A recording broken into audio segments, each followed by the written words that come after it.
यहाँ सीढ़ी दिखाई गई है। अभी आप देखेंगे सीढ़ी माना किस तरह से हमने अपने जन्मों की यात्रा सीढ़ी इस दुनिया में तय की। तो अपने जन्मों की कहानी हम सुन रहे हैं। ये पूरी सीढ़ी है। 8 सीढ़ी स्वर्ण युग गोल्ड कलर से पेंट की है। उसका ये मतलब है, शिव बाबा ने बताया, अधिक से अधिक 8 जन्म स्वर्ण युग में लिए सतयुग। कितने? 8 जन्म। और सतयुग में देवी देवताओं की जो आयु थी, एवरेज हम जीते थे 150 साल। अकाली मृत्यु नहीं होती थी। आज तो 150 वर्ष कोई मिल जाए पेपर में फोटो डालना पड़े। इसीलिए कहते देवताएं अमर होते थे। अमर माना अकाली मृत्यु नहीं। तो 8 जन्म सतयुग में, और सतयुग चला कितना समय बोलो? 1250। जरा देखें कितना सुंदर युग, स्वर्ग का वीडियो। जरा मोबाइल बंद कर ले। सतयुग में मोबाइल का काम नहीं है, ये तो अभी की देन है। चलिए अब देखिए कैसी दुनिया थी, अच्छे से देखिए। स्वर्ण युग यहाँ दिखाया जाएगा, माना ऐसा युग जहाँ हीरे जवाहरात के महल, स्वर्णिम दुनिया, सोने के महल, जिसका आज भी हम गाते, डाल डाल पर सोने की चिड़िया। अभी दिखाएंगे, पर आप विचार करो, ऐसे सीमेंट और इसके मकान नहीं, सोने, हीरे जवाहरात।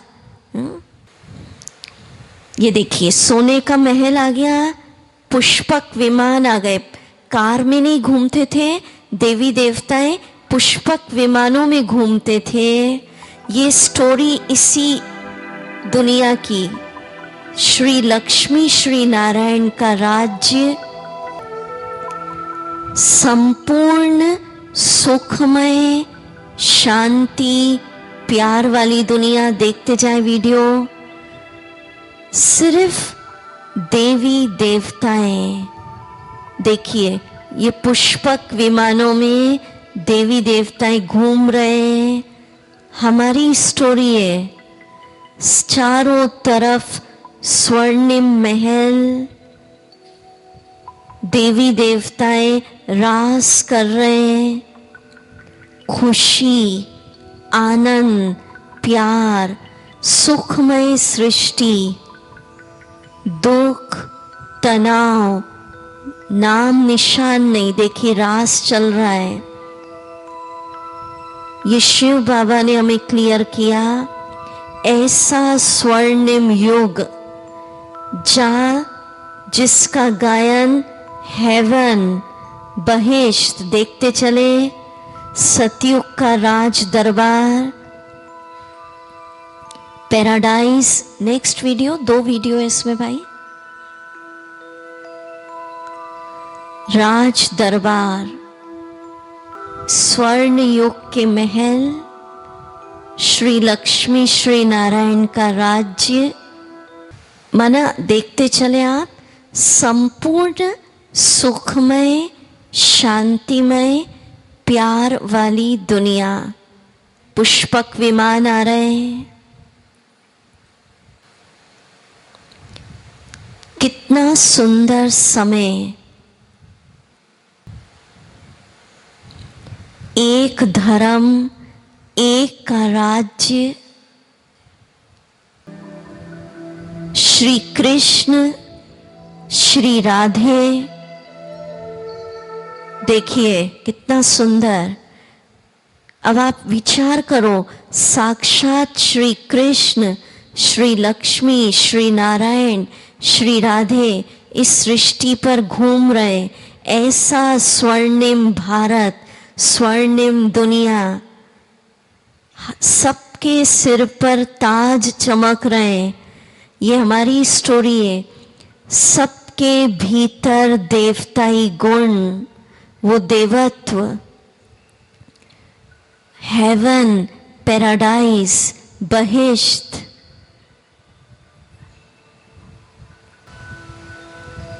भव्य हीरे जवाहरात के सोने के महल। ये देखिए श्री राधे, श्री कृष्ण,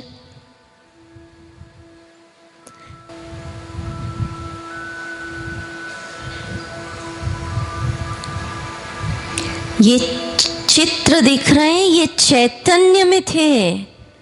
सोचो, आप देखते चलिए, ये चित्र है और ये चैतन्य थे यहाँ पर।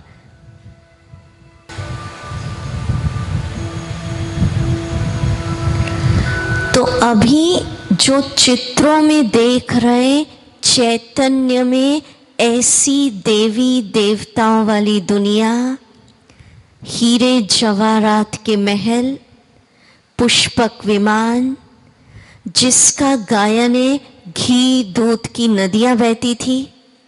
चैतन्य में श्री कृष्ण, श्री राधे, श्री लक्ष्मी, श्री नारायण।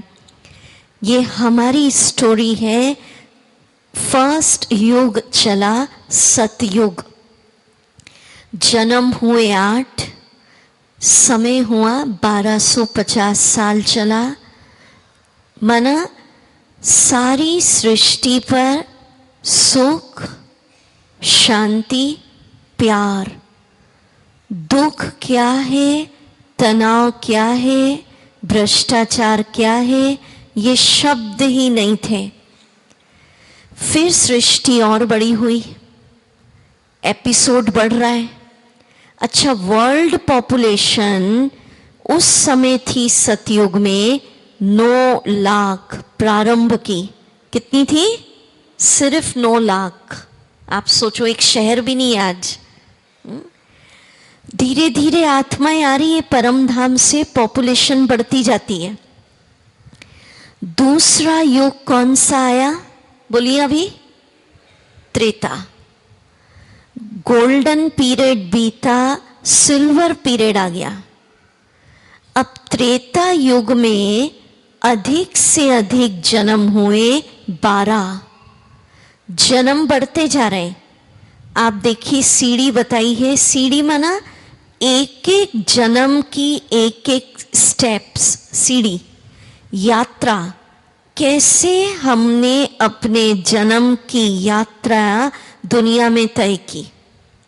आप सोचो, कितनी विचित्र सत्य बात सुना रहे बाबा। लोग कहते पता नहीं पशु थे, पंछी थे, क्या थे। बाबा कह रहे आप तो देवी देवताओं के रूप में थे। एक एक स्टेप, एक एक जन्म। 12 सीढ़ी सिल्वर से पेंट की है। पीरियड उतना ही है। त्रेता युग भी कितना चला? 1250। और त्रेता युग में धर्म एक ही चलता था, आदि सनातन देवी देवता धर्म। और राज्य चलता था सारी सृष्टि पर श्री राम, श्री सीता। त्रेता युग में आत्मा आई तो सिर्फ 2% हमारी बैटरी कम हुई।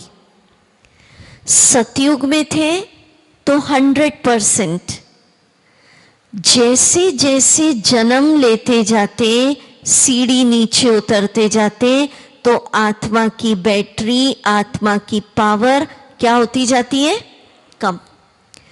बैटरी कम माना तन, मन, धन, संबंध, इन सबके सुखों में सिर्फ 2% कमी आई।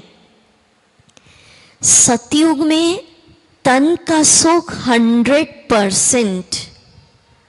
अब तन का सुख 100% माना पूर्ण स्वस्थ जीवन, निरोगी काया, कंचन काया। कभी देवी देवताओं को अटैक आ गया, किसी देवता की शुगर बढ़ गई, किसी को माइग्रेन हो गया, सुना हमने? पूर्ण स्वस्थ माने ऐसा योग था, नेचुरल ब्यूटी, प्राकृतिक सौंदर्य, नेचुरल, मन का सुख माना हर चीज का सुख 100% परफेक्ट, क्योंकि मॉर्निंग टाइम था वो।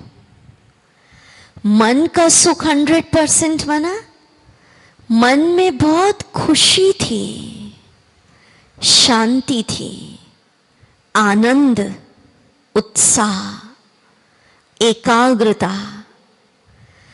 धन का 100% सुख माना अथाह धन, जिसके लिए तो गाते हैं भारत सोने की चिड़िया।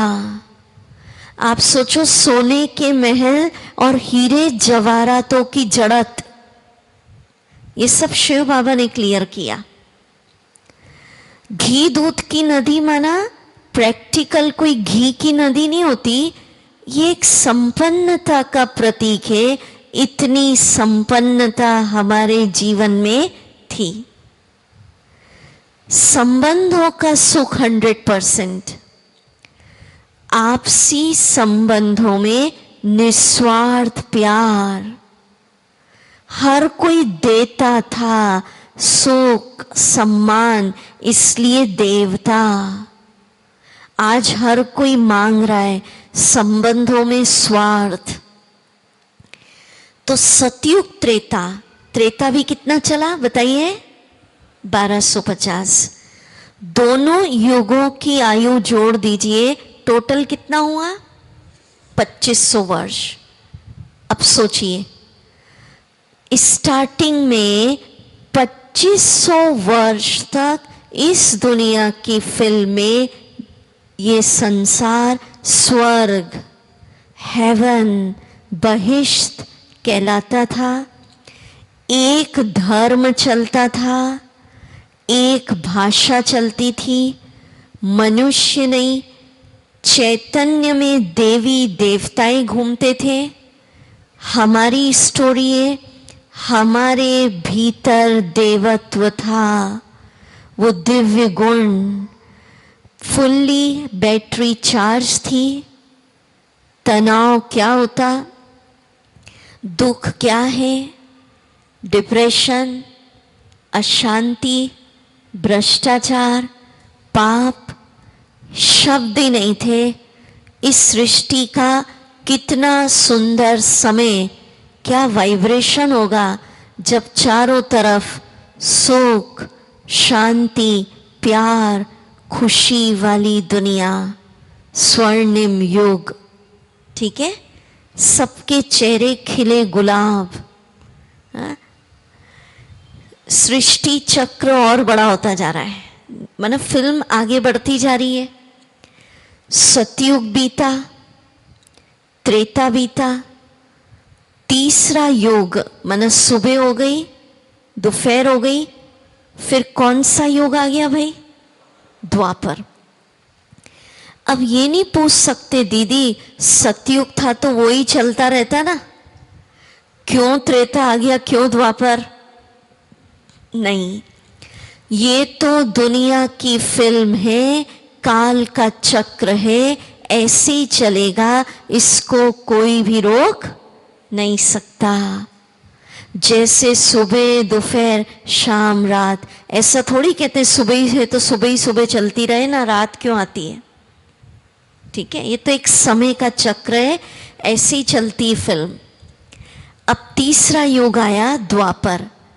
द्वापर युग में कॉपर एज, द्वापर माना कॉपर, कॉपर से सीढ़ी पेंट की है माना, और इसमें आप देखेंगे 21 सीढ़ी कॉपर से पेंट किए माना 21 जन्म मैक्सिमम हमने कौन से युग में लिए? द्वापर। 8 सतयुग, 12 त्रेता, माना एक बार शरीर छोड़ा, दूसरा लिया, दूसरा, तीसरा। द्वापर युग में हुए अधिक से अधिक 21 जन्म। जैसे जैसे जन्म बढ़ते जा रहे, हमारी बैटरी, आत्मा की प्यूरिटी क्या होती जा रही है? कम। अब द्वापर युग में इस दुनिया की फिल्म में एंट्री हुई विलेन साहब की। विलेन को दिखाओ भाई। विलेन के रूप में आ गए रावण। पांचों विकार, रावण माना बुराइयों का प्रतीक, हर एक किसके अंदर आ गया? काम, क्रोध, लोभ, मोह, ईर्ष्या, अहंकार, नफरत, सारी बुराइयां। देखो ये रावण विलेन। विलेन साहब माना सतयुग त्रेता तक विलेन साहब का रोल नहीं था। ये विलेन साहब रावण कब से आए भाई बताओ? द्वापर। माना सबके जीवन में बुराइयां। अब रावण आ गए, विलेन आ गया तो दुख आ गया, अशांति आ गई। मैं इतना इजी समझा रही हूं आपको कि छोटे बच्चे भी होंगे तो समझ जाएं, कॉमन जस्ट सिंपल भाषा में। तो दुख आया, तनाव आया, अशांति आई। तो द्वापर युग में भगवान की भक्ति प्रारंभ की। सतयुग त्रेता तक भक्ति नहीं चलती थी, खुद ही पूज्य थे, सुखी थे। द्वापर युग से रावण साहब आए, दुख आया, तो सबसे पहले इस सृष्टि पर 500 साल तक ज्योतिर्लिंग की पूजा, बिंदी स्वरूप कोई पूजा। उसके बाद अन्य देवी देवताएं, श्री राम, श्री कृष्ण, श्री लक्ष्मी, श्री नारायण, सबकी भक्ति शुरू हुई। पर स्टार्टिंग में सबसे पहला मंदिर बना सोमनाथ ज्योतिर्लिंग। तो द्वापर युग में सबसे पहले पॉइंट ऑफ लाइट ज्योतिर्लिंग परम पिता की पूजा शुरू की कि सुख शांति मिले। एक तरफ पूजा शुरू हो गई और द्वापर युग में भक्ति पूजा, इसको भी बहुत श्रद्धा भावना निस्वार्थ करते थे। आज तो भक्ति में भी स्वार्थ है, भगवान ऐसा करोगे तो इतने रुपए का प्रसाद है ना, ऐसा हो जाता ना। कितनी कंडीशनिंग है हमारी, बिल्कुल सौदा करते हम। तो द्वापर युग में एक तरफ भक्ति शुरू हो गई, दूसरी तरफ शिव बाबा ने देखा अभी बाबा का रोल नहीं आया। बाबा कहाँ बैठे हैं? ज्योति बिंदु परम धाम, डायरेक्टर ऊपर ही है अभी, बाकी आ गए, अभी देवी देवता आ गए। अब शिव बाबा ने देखा मेरे बच्चे सृष्टि पर झगड़ रहे हैं। तो द्वापर युग में पिताजी नहीं आ गए समझाने, बाबा ने हमारे बड़े भाइयों को, धर्म पिताओं को भेजा कि जाओ मेरे बच्चों को जाकर समझाओ, सुख शांति का रास्ता दिखाओ। तो देखिए द्वापर युग में कौन कौन से धर्मों का आगमन,